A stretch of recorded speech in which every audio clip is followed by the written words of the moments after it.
Hello दोस्तों, तो स्वागत है आप सभी का एक और नई वीडियो में। और आप देख रहे हैं द रियल इंसिडेंट।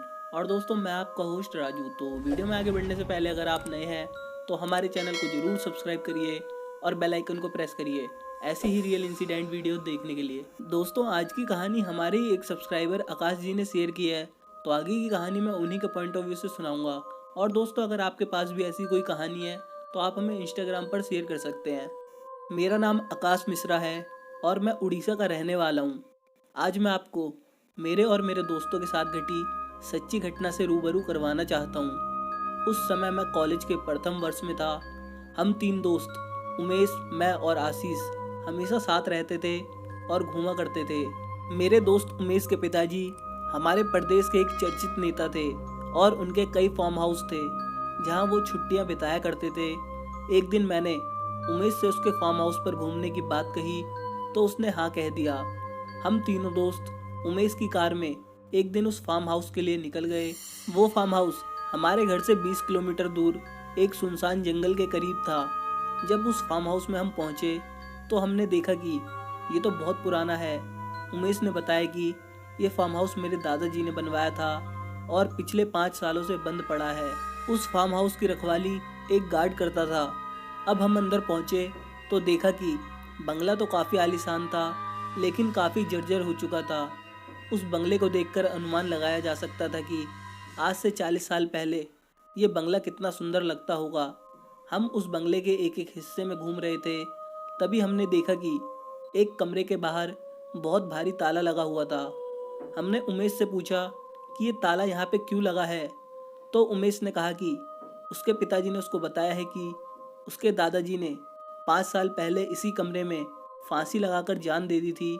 हालांकि उनकी फांसी का कारण आज तक कोई भी पता नहीं लगा पाया है, लेकिन तब से दरवाज़ा बंद पड़ा है। अब हम सभी दोस्त एक बड़े हॉल में जाकर बैठ गए और गपशप करने लगे। तभी आशीष ने कहा कि मैं वॉशरूम जाकर आता हूँ। हमने वहीं बैठकर मस्ती मजाक करना शुरू कर दिया।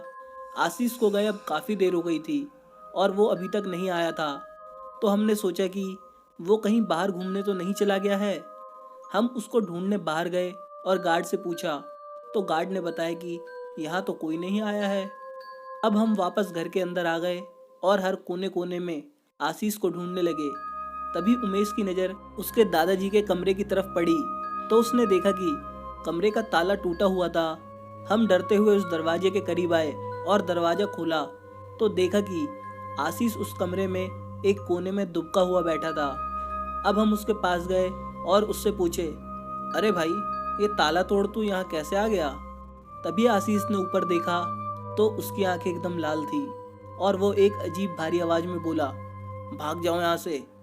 हमने सोचा वो मजाक कर रहा है, लेकिन वो तभी उठा और चाकू लिए हमको मारने के लिए दौड़ पड़ा। हम दोनों डरते कांपते हुए वहाँ से भागने लगे और वो भी हमारे पीछे पीछे आया। और जैसे ही वो कमरे से बाहर निकला तभी बेहोश होकर गिर पड़ा। हमने तुरंत घर पर फ़ोन किया और घर वाले एम्बुलेंस लेकर आ गए। वो कई दिनों तक बेहोश रहा और जब उसे होश आया तब वो सामान्य था। डॉक्टर ने उसकी बेहोशी का कारण चक्कर आना बताया। हमने घर वालों को ये घटना कभी नहीं बताई, लेकिन जब हमने आशीष से पूछा तो उसने बताया कि जब वह उमेश के दादाजी के कमरे के पास से गुजर रहा था तो उस कमरे से कुछ आवाज़ें आ रही थी। उसने जैसे ही सुनने के लिए दरवाजे के ऊपर कान लगाया, उसके बाद से उसको कुछ याद नहीं रहा। जब उसे होश आया तो वो सीधा हॉस्पिटल में ही जागा। इस घटना के बाद हम उस फार्म हाउस पर कभी नहीं गए। हमको एहसास हो गया कि उमेश के दादाजी की आत्मा आज भी उस फार्म हाउस में मौजूद है, जो किसी का इंतज़ार कर रही है। तो दोस्तों, आपको ये सच्ची घटना कैसी लगी मुझे कमेंट करके ज़रूर बताइए। और वीडियो अच्छी लगी हो तो वीडियो को लाइक करिए और अपने दोस्तों के साथ शेयर करिए। और ऐसी ही रियल इंसिडेंट वीडियो देखने के लिए चैनल को जरूर सब्सक्राइब करिए। मैं मिलता हूँ आपको इसकी नेक्स्ट वीडियो में। तब तक के लिए गुड बाय, टेक केयर।